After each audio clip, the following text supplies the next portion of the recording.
The first step of any analysis should always be some kind of paraphrase, and a paraphrase means putting the text in your own words.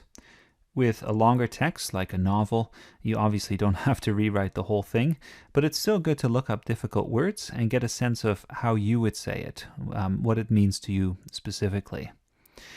In this video, we're going to do a paraphrase of William Wordsworth's I Wandered Lonely as a Cloud, and this is the second video in a series that we're doing, and after this we'll start the actual analysis. So for now we're just going to put this text into some kind of language that we can understand. Fortunately, it's not actually that hard. There's a lot of words that you'll recognize, and Wordsworth starts by saying that he's wandering through the landscape and he feels lonely as a cloud, right? So this is a simile. We shouldn't take this too literally, but he seems to have some kind of high perspective on the landscape. Or this is a little poetic abbreviation here, or contraction, that means over, and Wordsworth contracts this so that he can get his syllable count right for the meter of the poem. Vales, this refers to valleys. Okay, so these are valleys, just a poetic word for valleys, and then we have hills. So we can sort of imagine him there floating like a cloud above the landscape, although that's more how he feels than necessarily what's happening. He sees a bunch of daffodils and he compares them to a crowd or a host. Host is again another word for a great number, a great crowd of people, let's say, and you can see some personification happening here. And these daffodils, they are beside the lake beneath the trees. There's something kind of funny about this actually, because if he is like a cloud floating over the landscape, then how can he see beneath the trees? And you can see here how he's using his imagination, right? He's doing multiple things at once. That's not paraphrasing, by the way, that's more analysis, so we better get back to just summarizing what's happening. Okay, so he sees the daffodils, they are fluttering and dancing in the breeze. It's definitely a beautiful sight. And then in the second stanza, he really zooms out a lot, and he starts comparing the daffodils here to stars, continuous as the stars that shine and twinkle on the Milky Way. And the Milky Way is the galaxy that the Earth is in, so you could say the Earth's galaxy, and that really does give it a kind of epic scope, doesn't it? They stretched in never-ending line along the margin of a bay, so the bay here is the lake, and the margin is the edge or the border of the lake. He sees 10,000 of them.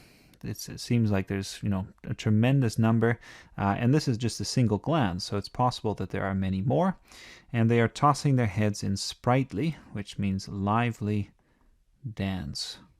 So these beautiful daffodils are dancing very lively in the breeze, and he sees thousands of them beside the lake. Okay, so a beautiful sight here, and let's see what he says about this in the third stanza. He writes, "The waves beside them danced, but they outdid the sparkling waves in glee."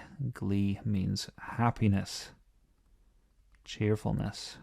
And in fact, we have a whole bunch of words here for happiness. Gay also means happy. Jocund means happy or cheerful. So he's really pulling out all the stops to show how happy this scene actually is.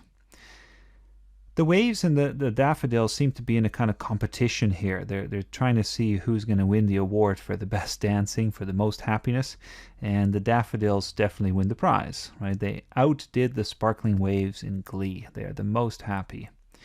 This little word "but" here means something like except.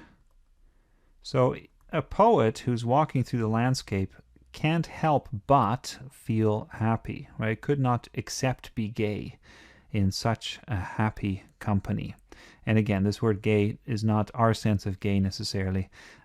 It's happiness, right? That's what we're talking about here. "I gazed and gazed, but little thought what wealth the show to me had brought." That's kind of like saying, well, I looked at the scene, but I really didn't know how special it was at the time. It gave me a kind of wealth, it gave me something special, but I didn't really recognize how wealthy or how rich the experience actually was. And then we get the last stanza, and the last stanza is more retrospective. It kind of zooms out again, and now there's a kind of time difference here. So there's like a time gap over here between the third and the last stanza. For oft, that means often, a little poetic shorter version. Again, we want to make sure we have the right meter, the right rhythm to the line. For oft when on my couch I lie, in vacant, that literally means empty. His mind is a blank, his mind is empty. In vacant or in pensive, in thoughtful. You could also kind of say moody sometimes, right? Or meditative. So in empty or in pensive mood, in thoughtful mood, they flash upon that inward eye. And the inward eye is the imagination for Wordsworth. You have your outward eye that looks on the world, and then your imagination works together with your memory to bring things back to your brain, basically.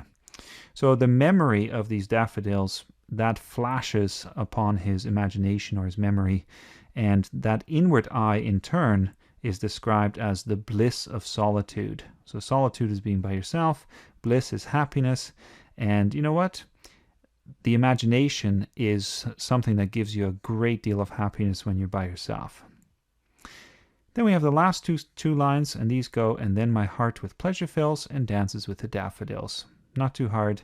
When you remember this beautiful scene, when you recall how lovely it was, then you can kind of have this heart that's full of pleasure and full of enjoyment, and you too can dance with the daffodils.